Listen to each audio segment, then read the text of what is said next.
And a very good evening to you, councillors and members of the public. Thank you very much for turning out on this rather chilly evening. I hope you've got your long johns on, which were distributed free just the other month.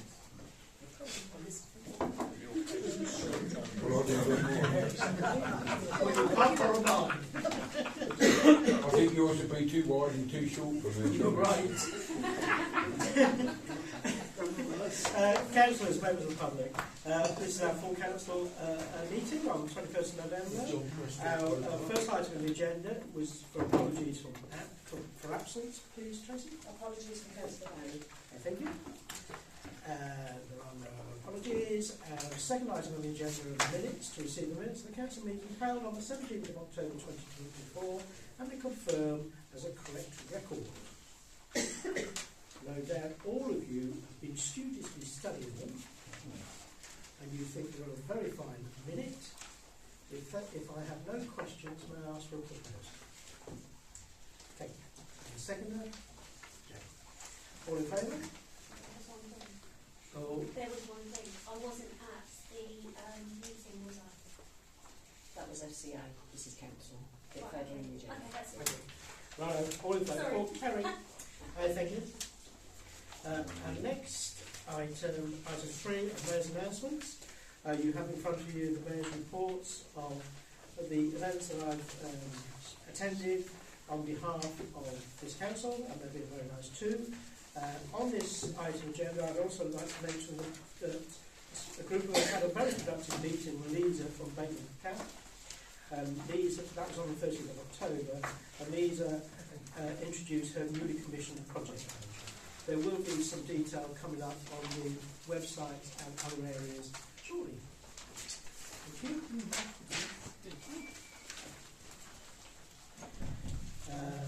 Item 4. No? Item 4 is declaration disclosure of pecuniary interests. Members are reminded of the requirement to disclose any interest in relation to items on the agenda when these are discussed. Thank you. Item 5 is to receive a written report from County Council Goggin. Alan, we have a nice chair over there. Oh, don't take back the camera. I'm not going to. Okay. Evening, everybody. It's very cold. It is June.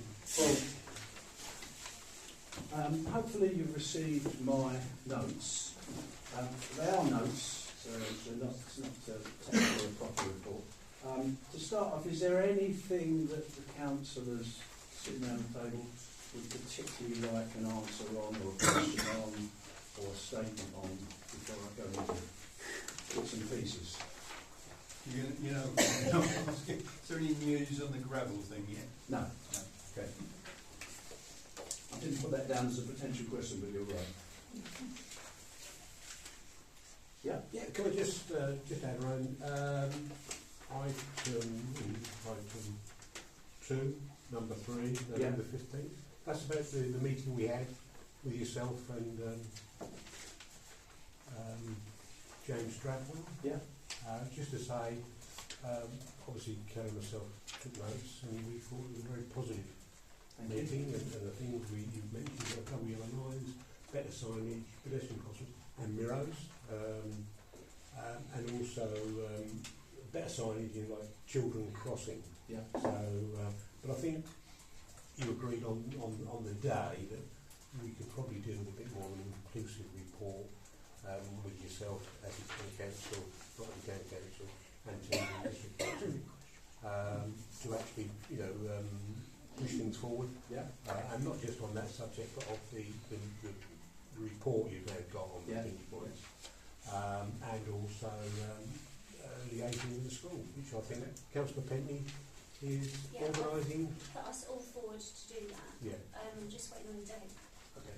So we'll keep you informed with that. Okay. I think it's important that, to be blunt, and I've said it before and I'll say it again, the key issue isn't what Essex County Council think is important. The key issue isn't that Essex County Council sees a solution. The key is what do Bright and Sea people, via their councillors, consider a priority. So I put here that we've had the meeting, it was first class. And first, anybody heard about the boy? Is the boy? I have that he didn't see the van coming, the van didn't see him Right, coming. okay, She said he's okay, he's at home. okay. I've messaged her tonight, but she's not got back to me. So And do you have to know whether the ambulance or the police were I don't called? think so. Okay. So just, I mean, that's a typical example by sheer coincidence for those of you that I don't know. don't actually know.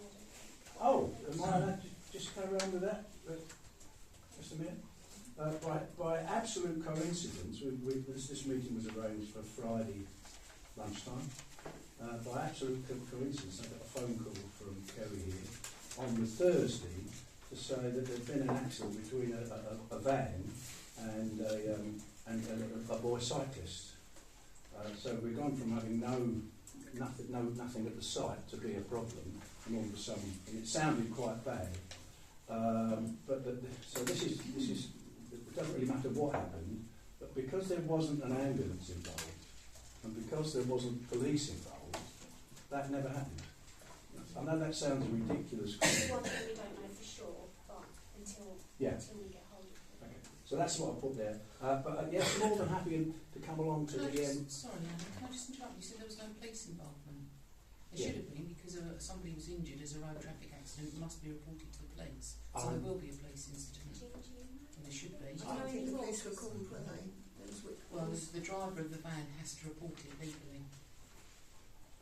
I'm sure, I know who the driver Yeah. was, I'm sure he would report it, Yeah. if So there will be a that's what police the incident. law is. Yeah. Yeah. But at this moment in time, when I went looking for it, it doesn't often appear straight away, but it's back to the same thing about when we talked about evidence and what was important and what was significant. But the thing I must say I was really, really impressed with, just going off sideways, was that the number of parents picking up their children that actually parked in the community centre. And if you just said to me 6 months ago, parents are going to call the park in the community centre, walk across the road, walk down the road and collect their kiddie and then come back, I'd have thought that was not unlucky. But there were loads, and it was really good, and I think it stresses how serious that little corner could be. And the need for a pedestrian crossing. Well, again, that's. But we're back to the same thing, Yeah. as I keep saying about these accidents. If nobody reports them when they've analysed the data and the evidence, you haven't got that substance there to call for action. Something must have happened, because if he's going to hospital, the hospital are going to ask what's happened. I'm There's sure gonna there's be evidence some to sort of trail. trail. Well, we can perhaps look at that afterwards. Yeah. But I'm sure there's evidence. I mean, to trail. look, we don't But know anyway the facts, But so. the fact is that, you know, I hope the little boy's okay, and we stand our best to him. But the fact is that there has now been an accident there. So, you know, the stats are starting to come through. And perhaps we could tomorrow we can just find out whether it had been reported to police or not. Because, in a way, it's good for that, isn't it, if it is reported, because it's a statistic, isn't it? Which will help with the possible lollipop lady. I do think it's stressed, though, that it was neither person's fault, it was just sheer. I don't know, I'm not saying it's fault. sheer- No, It's, what I'm saying is just put it you know, across. the definition of an accident is... No one was is speeding, accident. it wasn't anything Okay. untoward. So that's quite good. It's good that you witnessed all of that. Well, I didn't witness the accident. No, not the sorry, the parking, Yeah. and the people walking. Yeah, yeah. That's, There is definitely, as was shown, and I believe there's something on the ENT report that Yeah. will come up on I that. think ironically there wasn't a lot of traffic that day when you was out there with him, was Well, I there? think to be blunt, 3 people in bright yellow high-vis jackets always has an effect. Yeah. But we had Not- done, we had not- done, yeah. That could be the solution. All you need to do, don't worry about the lollipop But we lady. had done some filming the week before, which highlighted about the traffic and how difficult it was to get out there, which I did send to James Stradbrook. But he The did. good news, a boy doesn't appear to be badly injured, and it's firmly on the ENT list. Yes, it is, and it will keep coming up on the ENT until there's a sort of fix. Councillor Mitchell. I just wondered, talking of James Stradwell, if there was any update for the small wildlife signs.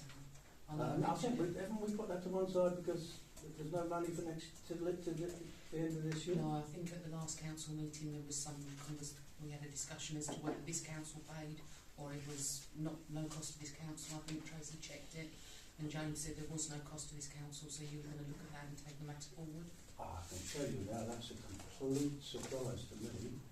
It was mentioned I at the can last tell you now. council. There are no funds. Okay. Okay, we'll take that outside. Okay, sorry about that. Okay, may I ask if any other councillors have any questions for County Council Bobby? Members of the public, I wonder if you have any questions for County Council Bobby? Oh, they're very quiet tonight. So I think, Alan, you now have some time, so you're probably not going to run away, are you? Because we've got Can I run through the Oh, things? yes, you certainly may. Okay. So a busy month, and by coincidence, happened a lot of things in Brightsea. So really, page 2 is of interest. I attended the ENT meeting and looked at the cost of a speed and volume survey.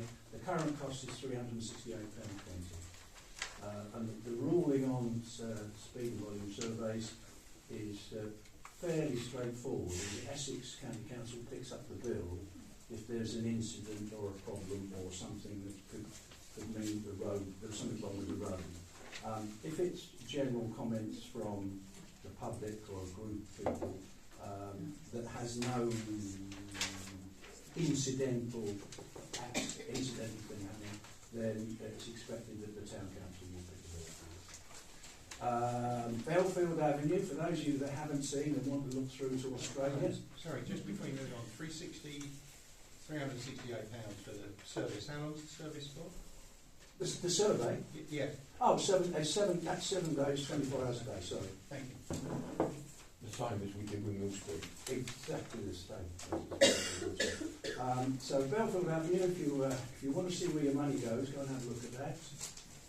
There are some items which are around the royal visit. I have been given instructions from those people who are that important that certain items need to be done, and the Mayor and I had looked at one item. We've looked at it, we never went anywhere near it. And I think that's it really. Oh, apart from this thing at the end here, this members' initiative, which is new, relatively new, is a bit of a success. And Brightonsea done. We were one of the first people to try it. We were there. Lots and lots of success. And since I wrote this report, I put down there that this was a press release from last Thursday. It's 9,000 bits and pieces have been done.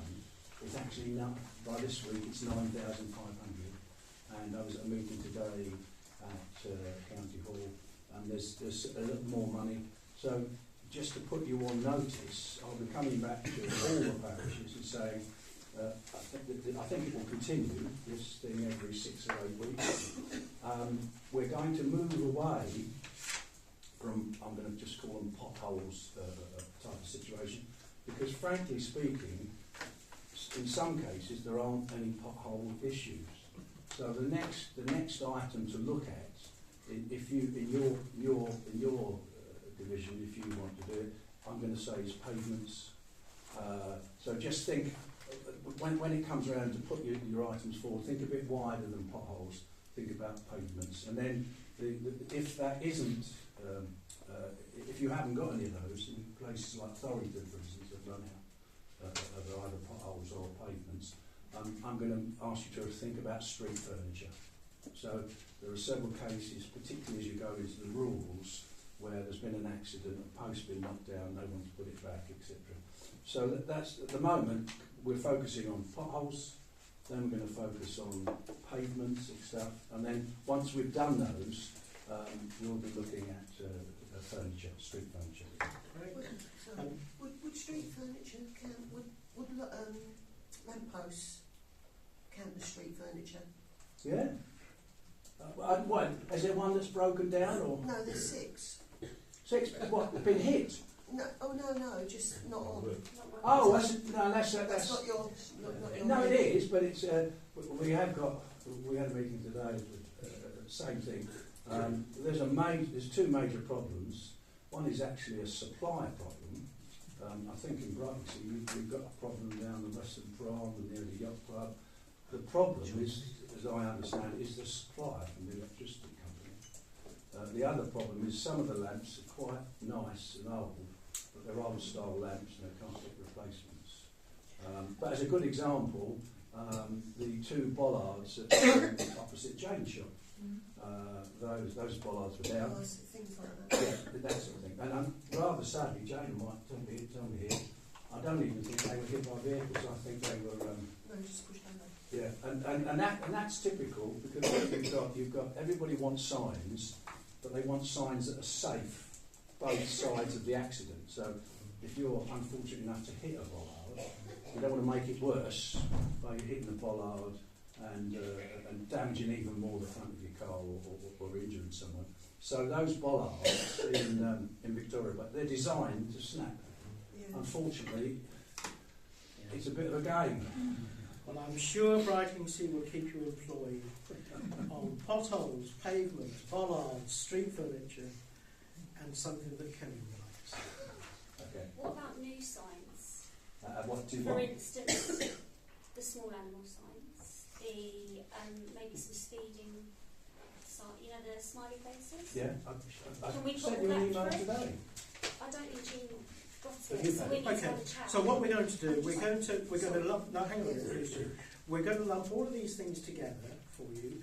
I understand now that the chair of the E&T has started inviting to the E&T, which is a very respectable committee, and we're going to lump everything together so that we can have more of a robust discussion Yeah. at the E&T, Yeah. because it's those. I will come to you. It's those subcommittees that feed into full council. Really, it's full council. Really, it's on the ratification of those. If that's okay, Councillor. Thank you, Chair. And don't forget, it is up to you Yeah. to decide. That's right. Yeah. It's just a quick comment. It's just on your item 1, with regards to the report that Councillors Morgan and Atkinson did on the traffic flow and parking. And I was going to, just to tell them that I was going to present that to James Stradwell when we met, Yeah.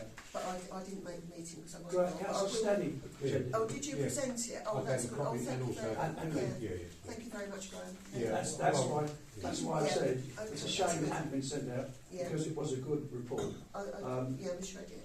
And the bulk of the recommendations very straightforward, Yeah. very sensible, but a lot of them related to parking and So a it lot has related to received the it other now? ones. Yes, Thank thank you. you. We have received it now. So it's good. That I think we're confirmed, aren't we, that it's a permanent thing on the E&T agenda, Dean, and you're happy to keep coming along and input into that. Provided you're happy to have me. Thanks very much. Don't run away because we'll be doing the district reports and we'll be doing those informal committees. So if you do have time to just, and you might be able to feed something in the Yes. that E&T I one. need to leave here no later than 1:45, if that's all right. Oh, we'll be good like home. Don't we? Is that an offer or is that just... Sorry, yeah. Okay, thanks very much, Alan. Good information. Pavements, lots of pavements. Okay, our next item then is agenda item 6, which is an update from district councillors. There's a written report from Councillor Barry, which is in front of you.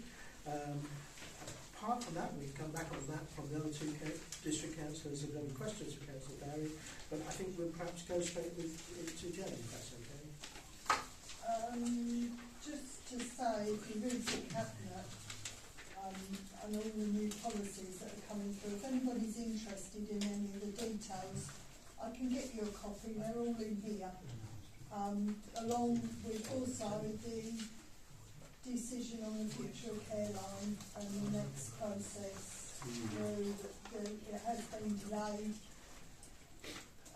but if, you know, as I said, it's quite in depth, but it's good, interesting reading. So if anybody's interested and wants to have a copy of any of the new policies or anything, I can copy them from the agenda for them. Thank you, Jane. Councillor Steady, your report, I think you'd like to add to that report with a verbal thing about some progression on an item that we've got. Yeah. So I've listed things there.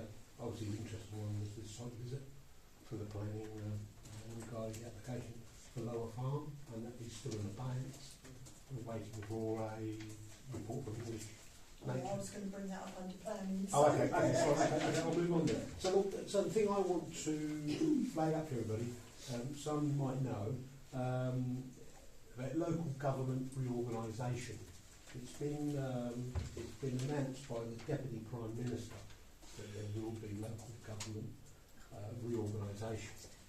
And the two things they're looking at is one which will involve a mayor, so for instance Essex will have a mayor, and then all the other authorities will stay the same, that's my understanding, but government will push everything through the mayor, and then he will devolve, this is the evolution, he will devolve the powers etc.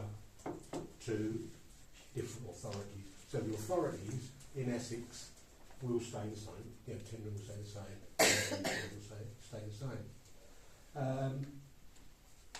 The other one is the local government organisations where, this is a bit draconian, where all of the district councils and the Essex County Council will disappear, and it will be 5 unitaries. It's up to 5. Up to 5 There may unitaries. only be 2 or 3. Yeah. Sorry, could you say that again? It's going to, so Essex will go, Tendring will go, Town Council will stay, and then they will form unitaries. Right. So, for instance, the one which is voiced for, which Tendring will be in, would be Tendring, Colchester, and Braintree. Possibly understood. Yeah. Now there is a white paper coming out any time now, which will have more detail. So, but apparently this is all the talk. It was all the talk at the LGA, the Local Government Association, and obviously it's going to be quite a massive change, really, because you're going to think, hang on, where's the centre of that new unitary be? And obviously the wards will be reorganised. So I would guess at the moment, Brighton and see we've got three ward members for Tendring, but going forward, the number of, because obviously we'll be consolidating 3 into 1, so obviously Brighton and Sea might be incorporated with, say, Farrington and Alsford, and possibly they wouldn't have 3 altogether, because the number of the number of representatives on the unitary will be considerably lower than what is now with all these 3 individuals. Yeah, that's Jane, you are. I've got Councillor Paisley first. There's a bit of a queue on the front of the ground. This is all good. Well, I think it's good news. It's hot off the press. Whenever I've heard things like this in my lifetime experience since the nappy was taken off me, I've always thought, okay, that's not going to happen tomorrow. It may be a few years down the line. The only thing I'll say is that the vibes coming out, they want to do it in a year, Yeah. and they want to. So the idea is 2026. Then they will put in like a shadow administration, because obviously you've got to oversee what's going on and the services, etc. But everybody, officers seem to be poo-pooing that. I think if they can do that in a year, I don't think. So Councillor Paisley would like to make a point on it. Well, actually, it's a question because Councillor Goggin, who's there, I mean, we had several reports from Councillor Goggin about the whole process, and I thought that it was coming to a head, and Essex had decided not to have a mayor, but something different. I mean, is this starting the whole process again? Yeah, because that was under the previous government. So it's a complete restart. Angela Rayner, who's the deputy prime minister, stood up and said there will be changes, and these are the two which they were talking about. So, Councillor Shannon would like to. Everything's forgotten. We were, Graham and I were both at an all-members briefing last night, and until the white paper comes out, which we think is due the 28th, nobody is 100% certain. But the numbers they are talking about, when you look at it, that Tendring has 46 councillors, they are only talking about a maximum of 40 across the whole lot. And there's every probability we will not go to election in 2 years' time. or 2.5 years' time, the district. So that's the time scale they're working on. Can I just ask, because you made a point, so it doesn't, they're leaving the parishes and the towns alone, are The town and parish councils won't be touched. They will be left.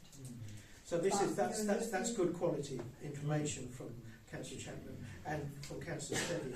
But I think the caveat here is wait for the white paper. Well, I think the minute the white paper comes out, then we'll have hopefully a lot more to share, as well as Alan will from county. So Okay. I think it's frightening. I'm going to be honest. Well, It's not good. we're in frightening times. You are, boy, you Councillor are. Goggin, I think, would like to say something. Dangerous. If it's with your permission? Absolutely. Okay. If you stand up. Exactly as Councillor Steady has said, it is literally up in the air. As you quite rightly say, I've been reporting on it for a couple of years. Essex took a firm stance 12 months ago when we were asked to bring forward our version of what it could be. If you bear in mind, Essex is slightly odd at the moment because you've got Essex County Council, but you've also got Southend, and you've also got the other places. Thurrock. So that Thurrock is a unitary affair. Southend is a unitary.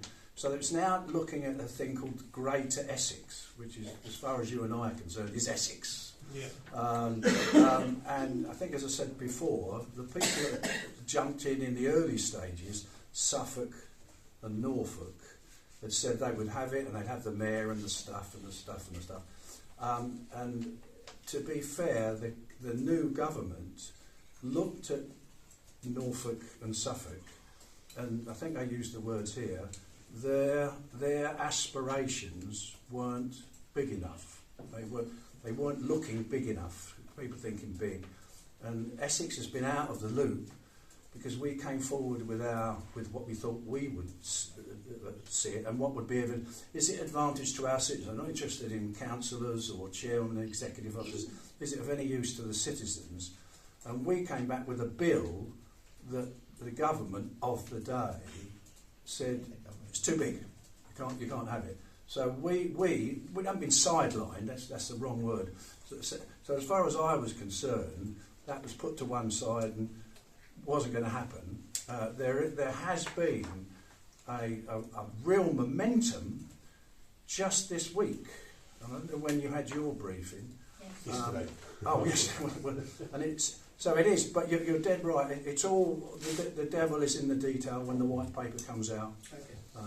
So it's early days, everybody. Okay, thanks Graham, thank you Jay. Councillors, do any councillors have any questions for our district councillors, please?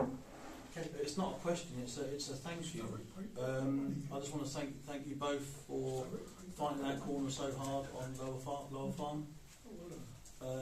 Because it's gone, I know it's an incredibly tough kind of situation, and I want you to especially know that kind of the speech you gave at that meeting was really good. So thank you. I can give a bit of an update whether you want it now or under plan. Probably under plan. Yep. Any other councillor? Okay. Thanks very much. That concludes item 6.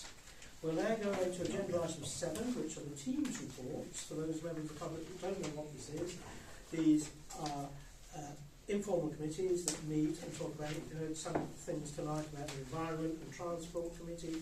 They've been quite busy and proactive this month. The Facilities and Community Assets have also been quite busy. We'll kick off with the report from the FCA, Facility and Community Assets team, which is chaired by Councillor Morgan.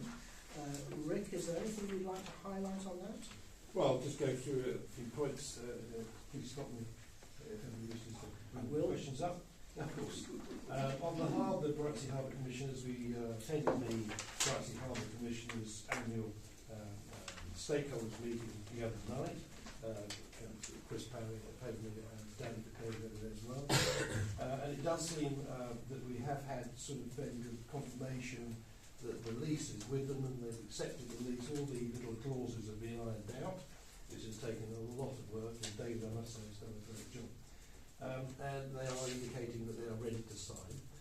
We fully expect them to sign that lease in their December meeting. So after about 2 years of hard graft, it looks like we might get there. Land Registry, we're still waiting. Boat Park prepared for the Town Council. That was announced also at the Harbour Commissioners to all the people there to say that we are taking it back in February.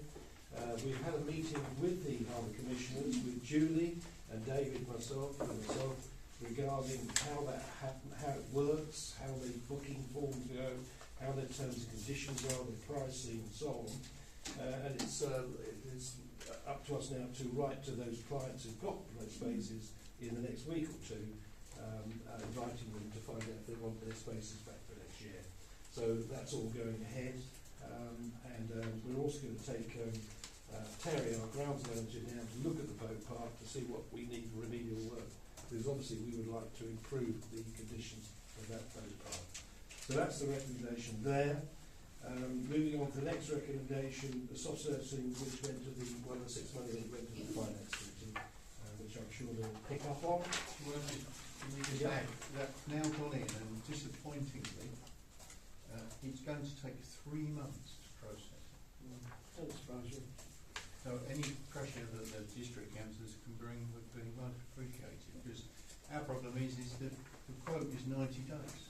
So by the time we get proof on, We've got to get a new quote. got to get a new quote. It is frustrating, Mr. Chairman, because I think everybody in the town would recognise that the Paulson's playground will be greatly improved by having soft servicing for all children. Perhaps Councillor Steady could step on a few toes. Next item is the Bayard Recreation Ground. Play Centre, the surveyor's report is in, which is good, so that will now go to solicitors to see where we move with that. There's a recommendation there that we had a meeting with, Chris Pavley and David Exon had a meeting with Julia Hunt from the cricket club, and there is some chance that some 106 money could go to support their new cricket club bill, but that 106 money will be very much tied to them proving that the community at large, all organisations, will be invited to use it. And so our recommendation here is that we request Julia Hunt to write to, or we write to Julia Hunt requesting how the cricket club are going to pull in all associations to be used by this new facility. And that will, if you can answer that question, that will support our sort of claim to 106 money at tendering, because they want to see it being used for all types of uses. So that's that recommendation. We had a strategic meeting because the council decided we ought to be looking forward years ahead, what would be possible, and that's been quite a good couple of meetings on that. One of the things that came out of it is that perhaps we should be asking the public, all the residents of Brightlingsea, and so we decided that it might be a good idea to actually see if we can write a town survey to ask all public of residents of Brightlingsea, all organisations, including people like the residents association meetings and stuff, to find out what they feel about it as well, and have this survey change and morph and so on. So that has been done. And that will be coming out to councils in the next couple of weeks for their consideration, and that will again change. So that's that. There's another recommendation that a topographical survey to be taken of the low part by the Paulson's playground, which has it's really gone to rough ground because it's always wet and can't be used as car parking and so on. And there is a feeling that all the drainage underneath that area on Western Promenade has broken and collapsed. And so we do need to have a topographical survey. And it was also felt that if we were going to have a survey on that, we should also look at the drainage on lower part playing fields, because that needs to be looked at too. So we're asking the council to recommend that we go ahead with the topographical survey.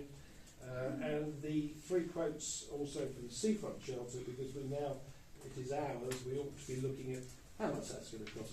Bearing in mind these are recommendations from the strategic project meeting, which it's actually been doing some good work. And whether it happens straight away, but at least we'll know what we're in for, what we're looking at. So that's what it is. Okay, that's very good. I mean, they're all good recommendations, and shortly I'll ask for the proposer and the seconder for the minutes and the recommendations therein. A particular interest to me is the town survey that's been created. Again, members of the public here, you'll hear about that shortly. We hope to distribute that fairly widely, as well as even almost walking along the promenade and nabbing our tourists and getting them to fill it in. Because that will then give us good feedback on that. I've got 2 questions, I hope they're quite short questions, possibly from councillors that were not met at the FCA. Councillor Howard? Can I just ask one question? Yep. With the item 5 about the cricket club, it is clear that the 106 is not to be used for our storage. To renew our storage, is it, or is it? We did mention it, I think, but you didn't mention it then. We haven't. But at the moment, the 106 money will not be triggered unless we can prove that the cricket club expansion of the new facility will be able to be used by lots of associations. That's what will trigger a 106 money. How that 106 money is spent, whether it's to build our new storeroom or whatever, or to help their costs, it has not yet been decided. Because I think we felt that it shouldn't be used to replace what we've already got. Good. I think it's early days. It's early days. Councillor Singh. Yeah, I've already spoken to Councillor Morgan about this concerning the town survey. And I've given him some charts and that which the neighbourhood plan have done.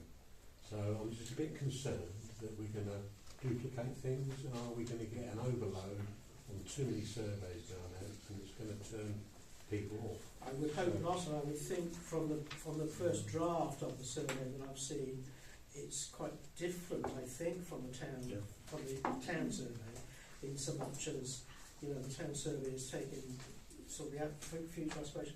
This is what we feel the residents want at the moment. But I think Councillor Morgan and you could work, and I know you work on that, you can work closely together on that, I think. And yes, we will want. I'm sure you won't be duplicating stuff. Councillor. Yeah, mine was just a quick clarification. Actually, point 9 under AOB felt it was appropriate use to motorhomes on Oyster Tank Road car park. Are we saying we feel it's appropriate for them to be parked overnight or to be camped in overnight? Well, that's a good question. This was regarding parking overnight, and bearing in mind that the touring caravan park is closed during the winter, the council doesn't want these motorhomes parked on Promenade Way. So where do they go? And it is an open car park. It isn't free for people to use during the winter. So I think the committee felt, where else would they go? Yeah, I think parking and camping are 2 different things. The issue that brought this about was camping overnight, which is prohibited as per the sign. So I just think we need to make that clear. I personally think. The question came up about parking overnight. To be honest, we don't know staying overnight. Okay, Right, maybe okay. the next time FCA meet, We could bring that up. you can bring that up and clarify that. I want to go back. Sorry, back to Oh, did you finish? Oh yeah, I'm sorry. about the survey. I think we need to do it because at the end of the day we're here for a reason, to listen to the public and to what they want in their town. Absolutely. We can't go along with what we want to do. We need to listen to what everyone else wants. Yeah. I And mean, then work on it, work together and see the figures, and then we might actually move forward and then we might start to build a better relationship. I think the councillors that I've spoken to, every single councillor is for it. They really are. And some of the residents that I've spoken to, they're aware they are. That's progression. Can I say thanks Okay. to that, just also for helping me with that, because it's excellent. And can I say thanks to Rick? That's right. Anybody like to take the line? The string team. Okay. Councillor Morgan, would you like to propose I will these propose, minutes yes. and the recommendations All the therein? recommendations. And we would also like a seconder, please. Councillor Mitchell. Is everybody in favour of those minutes and recommendations, apart from this one about this motorhome camping, which you're going to go back on? Well, it's actually on any other business, though. Yeah. There's no recommendation. That's not a recommendation. Okay, that's good. All in favour? Thank you. I don't know if you're putting your hand up, can you say something? I just wanted a comment on that. There must be bylaws for this. There is a bylaw. There's a bylaw in that area. Yeah. Copy of it. Yeah, sure. Thanks very much. Okay, our next informal, which I'm sure is not going to be as long as that one. Our next informal committee is the E&T, Environment and Transport.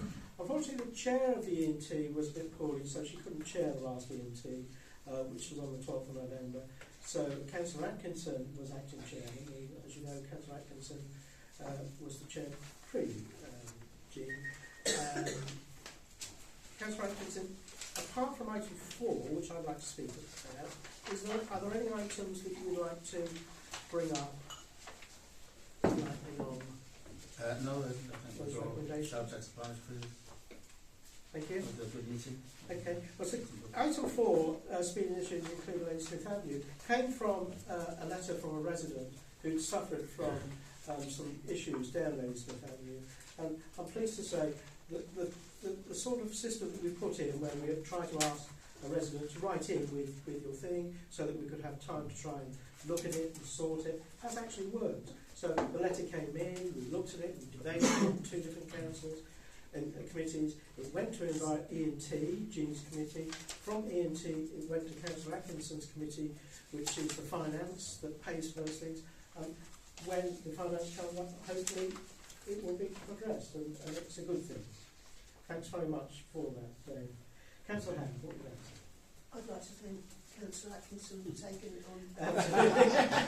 such a short notice. I would like to thank Councillor Howard for giving me the opportunity. Would you like to thank us both as well? I thank you for thanking Jim. You'll feel better. Okay. Any other comments on those? Thank you. Okay, so we now need a proposer and a seconder for those minutes and the recommendations there in Councillor Atkinson. Would you like to propose? I'm happy to I would like to propose And Councillor Morgan would second. Thanks very much. All in favour? I think. Our next informal committee is Welfare and Residents, which is in the capable hands of Councillor Chapman, and it's just so nice to see 2 paragraphs there. Just to add to the CBST Ridge Warmer programme, if you hear of anyone that needs heaters, they will supply heat for heaters as well. Okay, they're not going to help fund the cost of running them, but they will provide a heater. And we are taking part in the free coat scheme, which was started by CBST in Clacton. I've got coats at the shop. If you need a coat, take one. If you want to join in, leave one, basically. And I'm surprised how many have gone in the last week. Thanks very much. Just to add to that, Octopus Energy will also, you can apply for electric blankets at the moment, so I've got some information on that from my work, so I'll pass that to Jane. Thank you. There's no recommendations on there, so I don't think we need to propose it, really. Erstwhile members of the Communications and Tourism, is there anything you'd like to on for final? Thanks, Alan. Say hello to St. David. Thank you, Alan. Not particularly, no. Other than our constant mantra of passing this information from your meetings that you want to be. Yes. I'm happy with that, of course. I mean, chairs of these committees, they really do need you to pass information on other duties for them, by the way. It makes it much easier for everyone for Yeah. unequal acceptance. And we hope the mayor sets an excellent result. I'll try better next time. Just to let you know that we were late to get our they worked through. No, the meeting with James. All right. We Yeah, sent on that the, directly because we didn't get the time. On the Yeah. advert. Yeah. Okay. Okay. Thanks very much. Good. That concludes agenda item 7. Agenda item 8 is finance.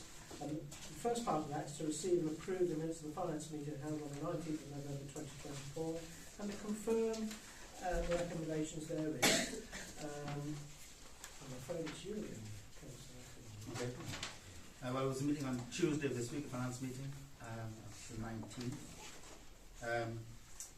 I can confirm that the purchasing of the traffic monitoring system is approved, which should prove very interesting.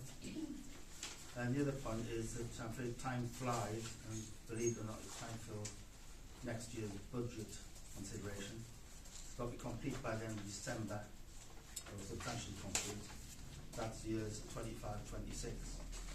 So if anybody's got any suggestions or requirements for finance, please submit them as soon as, so that we can make some progress for the next meeting. And I think next finance meeting is quite early in December, so we need to get cracking. Any questions? Does any councillor have any questions to the Chair of Finance? Councillor Payne? Can I just make a couple of comments? I think it's worth noting that we had our mid-year Yes. internal Audit. audit, which was, I'm waiting for him to give us a quote so that we can use it publicly, but it was definitely a positive one, significantly positive compared to the last one. So I think it's just worth noting that in the minutes. And there was something else, sorry.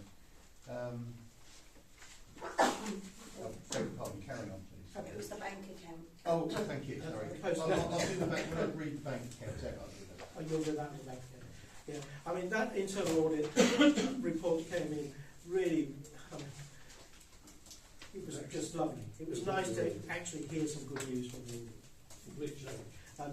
And the team on the finance have really done well done. And we record that for our thanks to them.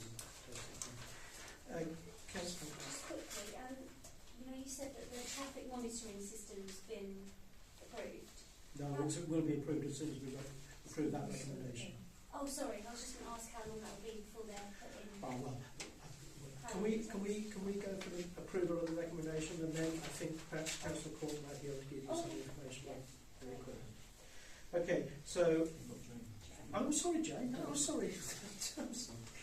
I'm just going to come in a bit more on that internal audit, but from what I said at the meeting, that I really think thanks needs to be recorded, and I asked for it to be recorded here to Dave and to Tracy, because they've had to do so much work, Massive amount of work. masses of work to get a report like that. And you're right, it was lovely to receive, and all credit to everyone that's worked hard to get it there.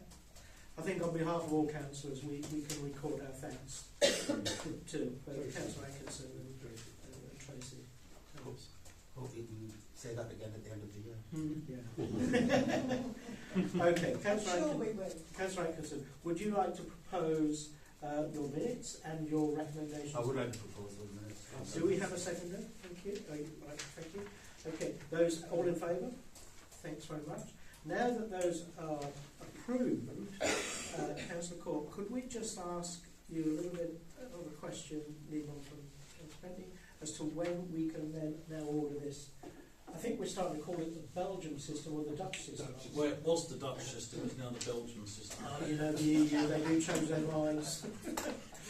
It's on the border. It's on the border. No, I just got it wrong. I thought they were in Holland, but they're not. They're in Belgium land. Yes. Would you like to say what this is? So the idea behind this is we're getting two systems. We're getting the official Essex County Council one, which is the two strips of wire that go across the road, that are fixed, that stay there for a week, and we get all the data. What we found out is there's actually another solution on the continent, which gives you a kind of like a device, like a mobile phone, stick it on the window of a first floor property overlooking a road, and what it will do, it will continually scan what's going past. So it doesn't record anything, it just counts it. And it will count how many pedestrians, how many cyclists, how many cars, lorries, that kind of stuff. It will tell you how many go past at what particular time of day, but then most importantly, it will tell you how fast they're going as well. And it pulls basically all the same data as what we're paying £400 for 1 week, but for £400 we get this forever. And we can move this around the town or buy different ones. So the idea is we'll get this in time for when the Essex County Council one goes in, and we'll monitor the same place with both devices just to do a control and test, we'll see if there's any kind of difference. And then we can come up with a strategy after that in terms of where we're going to move it, blah, blah, blah, or if we buy more of them. And the good thing, of course, is that we will own that, so we can use that if any resident comes up and says, well, we may have a problem, so we can use it. There's one important caveat on this, is that Essex County Council Highways at the moment do not recognise the data from the Dutch, Belgium, French system, whatever you want to call it, as yet, because they don't know it. Now, we've gone, we're quite prepared to educate you on these statistics, and maybe that's a lobbying role for us. But the fact that we can have this equipment and stick it in the window and say it will show. Yeah, definitely. So I see that as a very proactive thing. Sounds good. So, is that ever going to be officially recognised? We don't know. Well, And we know. or do we use it as our own personal data? And also the strips that are going down, they obviously are officially recognised. That's why this is so much more money. I think the sensible way of doing this is if Essex County Council say we will never recognise the data, if we've got data that shows that there is a high amount of misdemeanours, we will then order in an Essex County Council survey. Right. If we've got data that doesn't show it, we won't. Yeah, it's exactly that. It's almost like a flexible mobile version of the Community Speedwatch group, where the data that we gather on that is not officially recognised. So if you get seen driving 57 miles an hour in a 20 zone, all you get is a letter, because it's not officially recognised by kind of the police. But it doesn't mean it's not worth doing it, because it gives you a data trend to say, right, there's a potential problem there. So it's a similar kind of thing to that, but I think this is better than Speedwatch. Yeah. Well, yeah. It really is. And I can't stress enough that you've worked hard at this, as County Council Goggin, as has Tracy and Julie, to try and put them all together. But this has all come from a letter from a resident. And that's how we are where we are today. And I'd like to thank the resident for writing it. We may never get to the end of it, but and it's come a month earlier. and it's a couple of, yes, that's right. This is a letter. Yeah, it's a month earlier than it was. Great. Councillor. That's great. Can we just go back to anything on the agenda about the beach hub? On Just the, have a comment. sorry, on the which agenda? On the finance. On the finance. Are we still, Yes. have we moved on? No, we've actually. I see that you've agreed to dispose of the hub. Can I ask that if we do dispose of it, could we earmark, I can see that we've put on here the general improvements of assets, but could we earmark some to do the shelter up? So the chair of finance was very strong in his ideology that any monies that came in from that was over and above what we laid out would go to a community fund for the benefit of the residents. It would certainly be earmarked. It would be earmarked for that. And there's no, we haven't put, What do you mean, a community fund? What, well, it would be used for a community type fund, like like? a tank, maybe, like. It wouldn't just be chucked into the general pot. But the shelter could be an option. But The the shelter shelter, could be an option. is something that needs Yeah, it could be an planning And option. the doing. lighting there and everything else that is. Just, I'm hoping to do that all on section 106. Okay, Okay. okay. Okay. So it's a good thing. It's a good thing. And also, I think, I hope you don't mind me saying this, Councillor Atkinson, that your view is that we don't immediately put a big for sale sign on it. We sell it strategically at the right time of year. Absolutely, we would be stupid not to, really, wouldn't we? Okay. Are we going to refurbish it first? I think We've they've got got three options. Yes, three options. Okay, so let's move on now, thanks, if I may. We've done agenda item 8. Agenda item 9 is plan. Excuse me. Oh, no, I do apologise, we haven't done agenda item 8 because we haven't done B, which is Councillor Paley's gig. I'll remind everybody, I'm going to read this out because I think you have to read this out, but I'll remind everybody that in the last council meeting we delegated the authority of payments to the Finance Committee. So this doesn't actually read right, and we may need to take this to somebody. So to check out the correct wording, but I'll read it as it is. So Councillor Chapman and I have examined the accounts for October 2024 and propose the 16 payments that I said have already been paid in the sum of £3,922.86 be authorised for payment and the statements of the balances on the following accounts be accepted. The Barclays current account is £33,779.65. Barclays Business Premium account is £85,000 exactly. The business premium second account with Barclays is £593.95. The Unitary Instant Access account is £85,000 exactly. The current account with Unitary is £5,381.22, making the total of all of our accounts as £209,754.82. Income for October was at £145,621.86. Expenditure for October 2024 was £25,645.98. Income to date from the 1st of April to the 31st of October was £348,288.49, and expenditure to date from the 1st of April to the 31st of October was £225,492.15.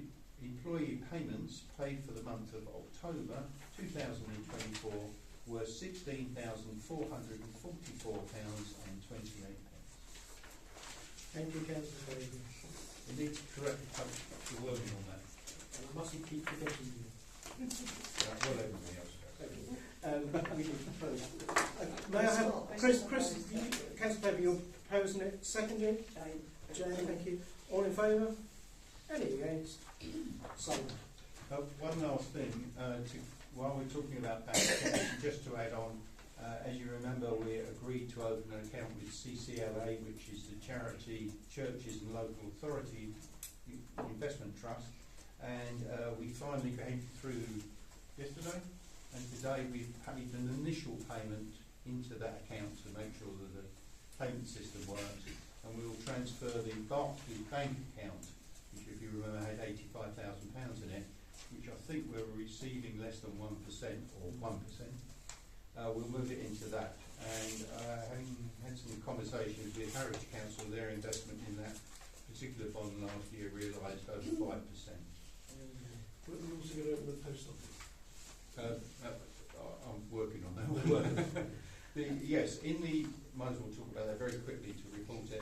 In the auditor's account, there was some concern about the way we dealt with cash, because in fact Tracy actually funds the cash and then takes it out. We repay her. And the proposition is to open up a post office account locally and to transfer money in so that the clerk or whoever can actually go to the post office and take cash out rather than Tracy having to do it through a personal account. So I'm in the throes of trying to open a post office account, which, like all accounts at the moment, isn't an easy thing to do. well, again, good diligence by Councillor, and making us secure with our bank account so that we don't get hit at the world I ends. think it's worth noting as well that the first 6 months of this year were over budget and made quite a nice profit on their investments. Yeah. Good. thanks very much, Councillor Greenlee. Okay, I think you're on again. I have nothing to add, but I'm sure my colleague on the committee and from the tendering district. Okay, so this is agenda item 9, planning. You're fine with it, Councillor Chow? As you know, we called in the planning application for Robinson Road because we were against the 51% increase in the footprint. It was very well supported. I would say probably 100 people there when the committee arrived in their minibus. They wouldn't allow the public on site. They only allowed Graham and myself to go on site as district councillors. I have to say, I thought Maria, who's the chairman, handled that part very well. We then went to tendering that night and spoke against the application, and I must admit, I think we all felt that we got the committee on side until the planning officer put forward a proposal that it was accepted for approval to go ahead, but Natural England had to give another report, which I understand still hasn't been done. But in talking to the Assistant Director of Planning, he has also instructed that they want another ecological survey done because they weren't happy with the one that was done. So he sort of, is he giving us hope? I don't know. I would love to say yes, it may be giving us a little bit of hope. I don't think so because they've started to dig up all the mud down there, I understand. So, which is going to go against the bird survey. Surely they shouldn't be doing that until they've actually been given approval to start. Well, we have sent it in to stop, but they can work on the plan that was already passed. Just to remind everybody, and you may not be aware about this, but there was an original plan given in 2019 and has got approval, and they've actually dug some holes, so that's an active site. What this was an update to increase the slab size, that's the bit they build on, by over 51%, as it said, and that's what we were objecting to. So if they do work there, they can just say, well, we're working on the other thing. The thing that slightly concerns me, which they might ask for another ecological report, but the truth is they've approved it subject to the Curlew count, so I don't see how they can actually Natural England's whole report. Well, it was the whole report. Yeah, they've got a whole report from Natural England. Curlew's, I think, was what that's what the press helped, report if you like. Okay, so it was completely. Oh, that's better. Yeah, they're asking for a Natural England report, isn't it? So the reports were very inconsistent. yeah, and one of them, well, we've already picked up some mistakes. I've sent them through to Gary Guyver. One of them said that the site was 400 metres away from Stony Lane. Well, it backs onto Stony Lane, so how can we 400 metres? He was interested in that. We've sent that into him. Lots of extra conditions we wanted. I must admit the planning officer had already thought about them. So there's pages and pages of restrictions anyway. I don't know, but then you've also got to stop and look at it. If that doesn't go ahead, What could go there? what would go there? Yeah. But can I say there's one thing that is in this thing that I find particularly objectionable, and I think we maybe should write to Essex County Council about it, was that they have put a restriction on the amount of local people that can join the club because of the size of the road. Surely they should have said, make the road bigger, not tell locals they can't go and use it. Oh, I think that's really objectionable. I They've mean, restricted it to 100 people, whereas we were originally told it would be open for public use. Yeah. but I think the councils are there to try and protect us, surely, not to actually use us as a reason not to make the road bigger. As I say, I really felt that we'd got the committee. I don't know how many people watched it online or were there because they set up another room, but even the planning solicitor picked up on the government conditions that I'd already mentioned. And she said, you know, you've got to be careful, take this into consideration. And the planning officer comes straight back and he says, I have. Yeah, there's a lot going on, isn't there?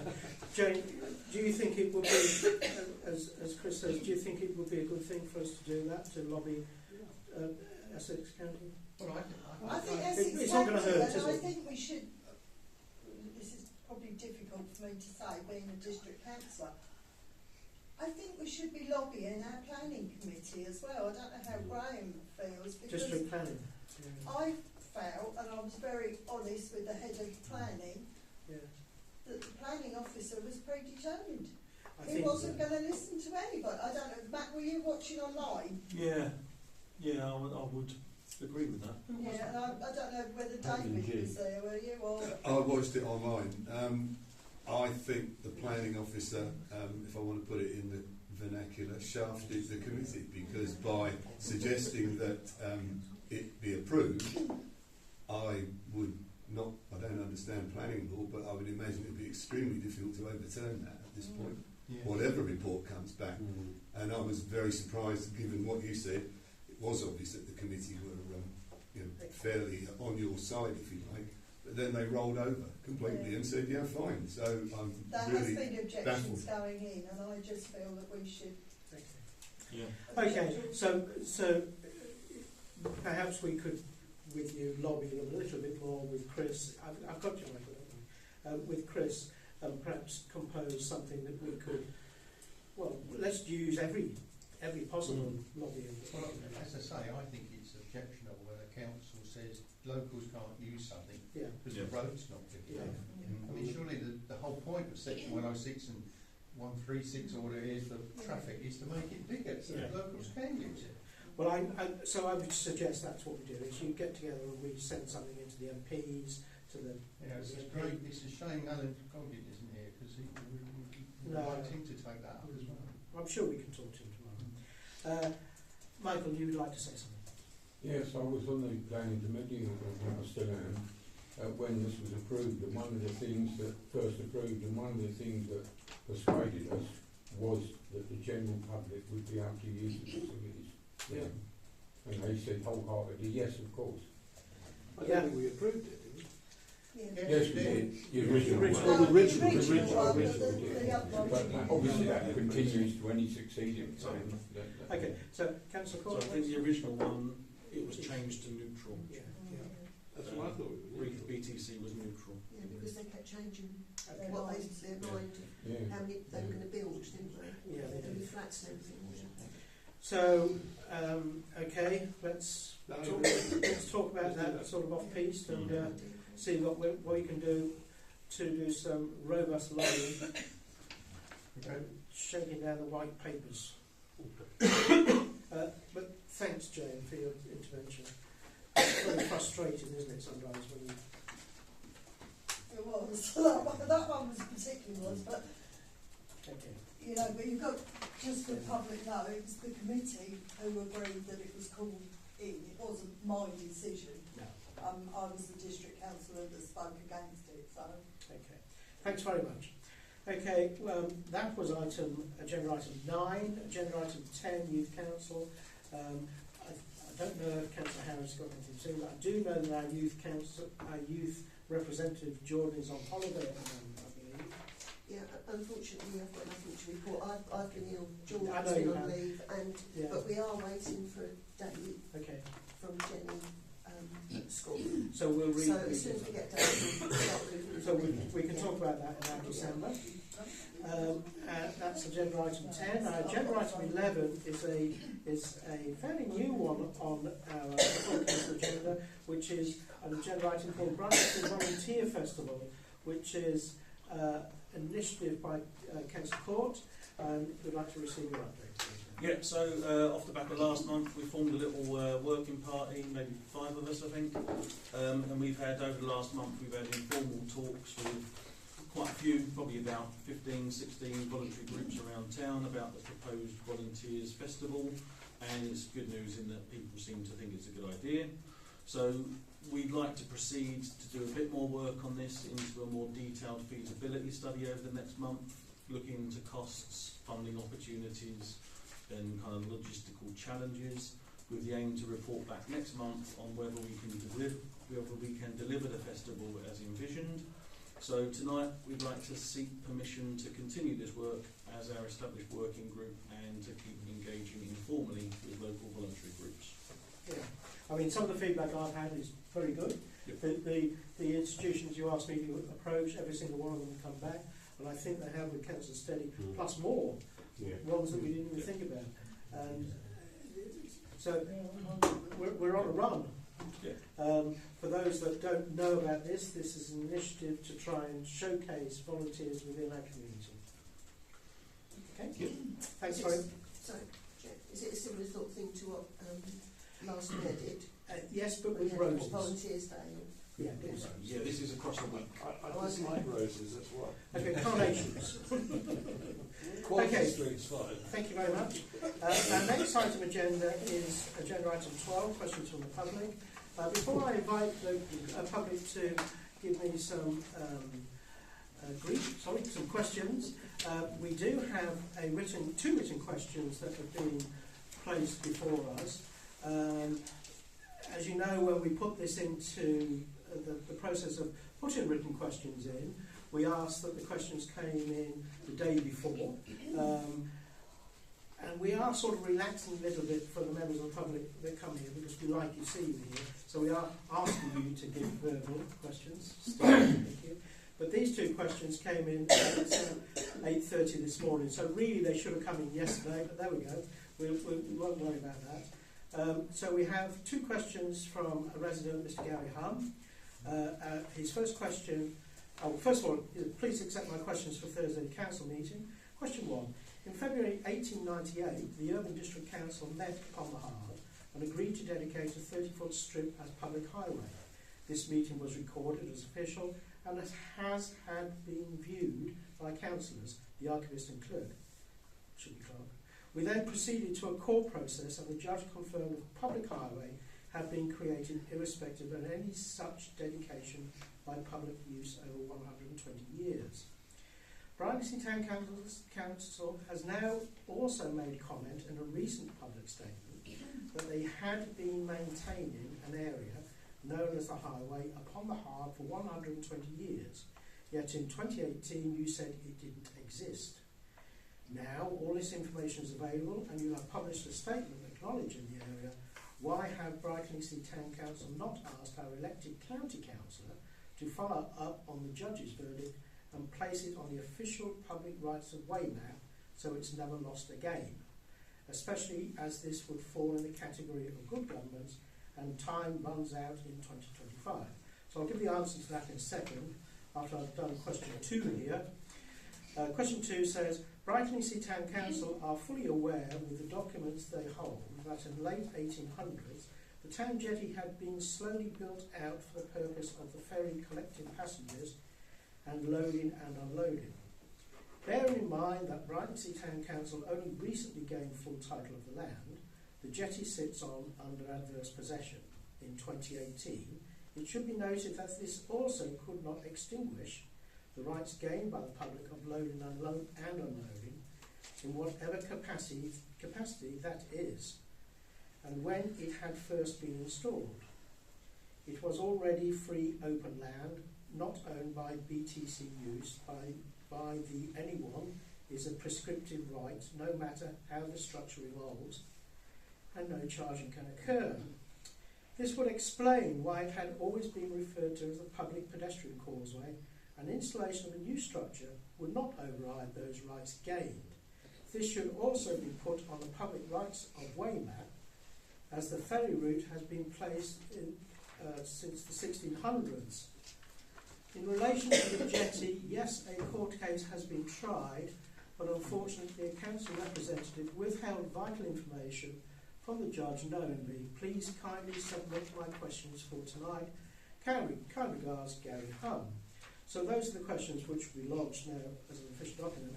So an answer to the first question here, which is basically saying why have we not asked our county councillor to tell the Essex Highways that there's a road there, we could do that.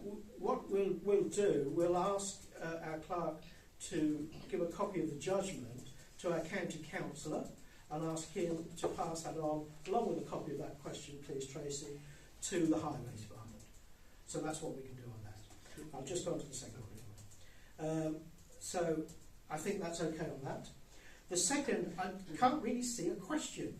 So basically the resident's saying that he said there's a footpath there, and I can't see what question he's asking. So I think what we'll do is we'll go back to the resident and we'll ask him if he could just quantify what the question is. Because, Michael, I think your phone's on. Yeah. So that's where we are. Do you want to say something, Councillor? Well, I did, because I think the highways have been contacted over the 30-foot roadway. Well, and they, I don't. I think it's a very easy thing for us to do. They didn't really want to adopt it. I'm sure you're right. But it's a very easy thing for us to go through the process and send a copy of the judgment to the highways. But the 30-foot strip is well appreciated and accepted as a roadway. So. Okay, so those are those. So that's worked again as well. So there will be some interaction. We can debate that. And we can try and find out what the question is on that item too. Okay. Members of the public, esteemed members of the public, would you have any questions for us? And if you could stand up and say your name, we would be eternally grateful. And Councillor Stelly might just swing round so that you can see.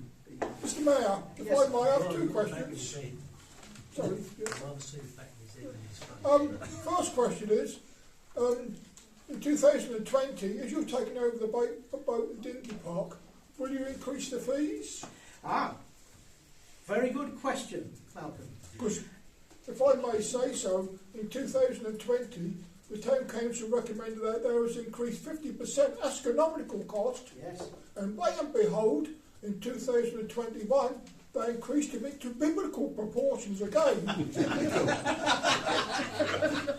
I think that's a very apt question. And each time you said who's going to make improvements, so there's nothing done. So I hope this time. Okay. I'm hearing that we won't be increasing them. I'm looking at Chair of our Finance, and I'm looking at Councillor Morgan. Well, the intention is not to, but obviously we haven't set budgets yet. You've increased them twice, 100%. No, you said the future. But what we are planning on doing is improving the facility. You said that before nothing was done. But with respect, we didn't earn any money out of it because other commissioners did. Second question. Do you have a supplementary? Yes, if I may. Just one. That gives me such alarm that is in the amenities team that concern the recreation ground.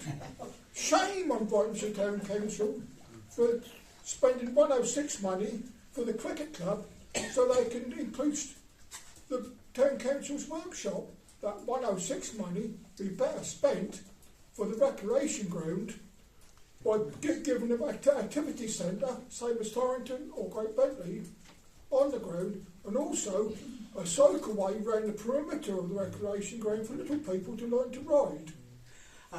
Those are both very good points, and I'm pleased to say they're very good points, and this will come up in the survey. Yeah. And I think they're actually earmarked on there, are they? They are. Yeah. Those So questions are there. this is what our survey is going to be for. It's 106 money, the community centre. If the cricket club wants the Town Council's workshop to be rebuilt, they should use their own money instead of 106 money. Right, well done. Thank you very much. Thank you very much. Any other public questions? Mr. Stone. Yes, thank you. As you are aware, most of you, the forecourt on the museum has just been relayed. It's a hell of a way to lay a red carpet. It was in our budget and planning for the year. You've not been brought forward a month. And excellent job Hayden has done from it. But there's a lot of people around town saying that the council paid for it. Oh. Will you please confirm that you was not requested to pay for it and you did not pay for it? The museum did. I can confirm wholeheartedly that we were never approached, lobbied, or have they even actually paid for it? Have we? No. Thank you. No, we haven't. We haven't. And we congratulate you on the new block paving. Brilliant. And you could have got some red paint out and it saved on the carpet. White paint. Alan Goggins going to Oh, Alan paint Goggins. the lamps. Yeah. Any other members of the public, would you like to... It's really a serious matter, really, and I'm glad that Jane and Graham brought this forward, and I'm sure they will keep us involved about this new local government, because what's coming down the line, you ain't seen nothing yet. I can tell you that. So my question is, you want to make sure what they will do, keep us informed and tell the general public how this is going to impact on their daily life, and it really is going to. And I would say that even if they say that this won't change, my experience from the 1974 change, when the Conservative government brought it in, was a big change, and there's going to be almighty changes. But my question is, will you make sure that we're kept informed? Yeah.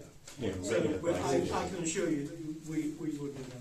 Yeah, so thank we've you. got 3 district councillors that are a little bit like pumas Yeah. biting on the heels of this. Good. Because as Councillor Chapman mentioned, out of the, how many district councillors are there? Well, there's 46 in Tendring.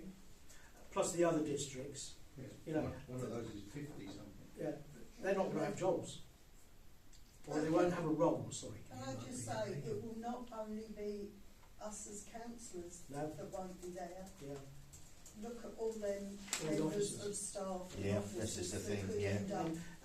And I think the devil's in the detail, isn't it? Oh yeah. You've got to really study that white paper. It could be, maybe, you know, let's look at the other side. It may be a very good thing. We don't know. The devil is in the detail. You can't really talk about the details until you see the white paper. No, there's information that we need to be kept up with, which I'm sure you'll do. Thank We you. will. I assure you. Any other members of the public? Where's David? David, would you like to say anything over there? No, thank You're you. sitting very quietly. No. Hand of eye shot. The comms team is doing its job, John. That's good to know. So, do you feel that there is better communications from the council? Yes. Could we do better? You could always do better, but it's certainly But it's a vast improvement. well done. You're feeding in line. Right, we heard, you heard it there first. That's a scoop. Pay us later. Yeah. Okay, so that finalises agenda item 12. We now come on to agenda item 13, or 12A, which is the town clerk's report. Tracy, do you want me to read it out? It's just a note. It's Yes. not requiring action. There's nothing. Tracy's been a bit poorly as well. I think it's all to do with children. I think we keep hugging children. We shouldn't do that. So there's nothing really to report, but these are just actions in your plan. Good.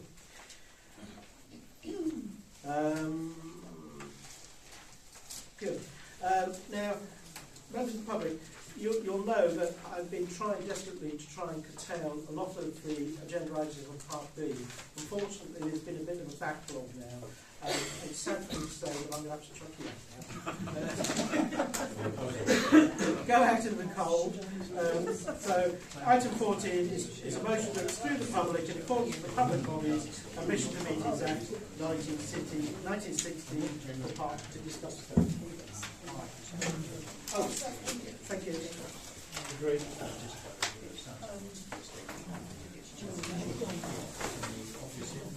Yeah, I'm glad.